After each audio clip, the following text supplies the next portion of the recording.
Battle of I-75, Diamond Edition, Toledo hosting Bowling Green. We were scoreless in the second until a lead-off homer from Tyler Ross. That was the first of many long balls by the Falcons flying out of Scott Park this afternoon.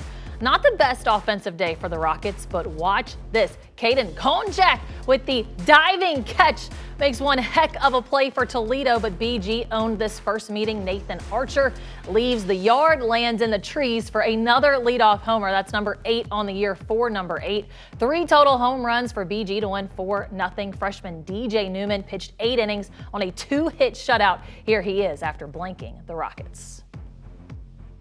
Was telling me Kyle Halleck, our coach, didn't know how far I was going to go, and same with me. The most pitches I've gone was about 50 or 60. So if you'd have told me I'd throw 98 pitches today, I would have thought you were crazy. So, and then at the plate, I just tried to keep it simple. Wind's blowing in, don't try to do too much with it and see what happens with it. I've learned a lot, honestly.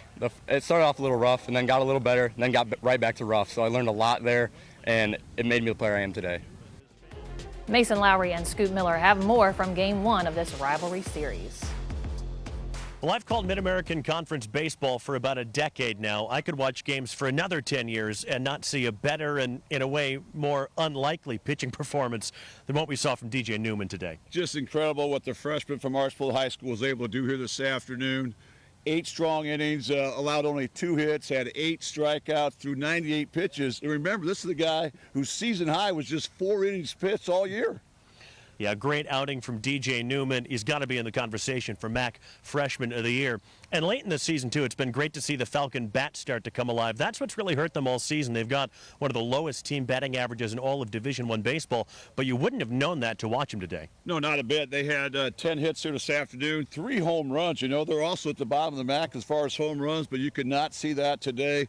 And with the pitching performance of Newman and, of course, Connor Penrod out of the bullpen, that was more than enough for the Falcons to take Game 1 here in this 3-game set. This year began with so many expectations for the Toledo Rockets. They were picked second in the MAC preseason poll. Their season will end with them not getting into the Mid-American Conference tournament. You've seen as much of this team as anybody this year, Scoop. Why hasn't it worked out the way they thought it might? Well, I think it's going to boil down to really starting pitching. That was the one question mark coming in. Cam Sinskey, the only guy that returned this year for the Falcons that had a career start on the bump, and he was injured for the first half of the season, so they've had their work cut out there, but their offense has really been up to task until today. They still want to try to win this series. And if they do, this could be the 6th series win for Toledo this season.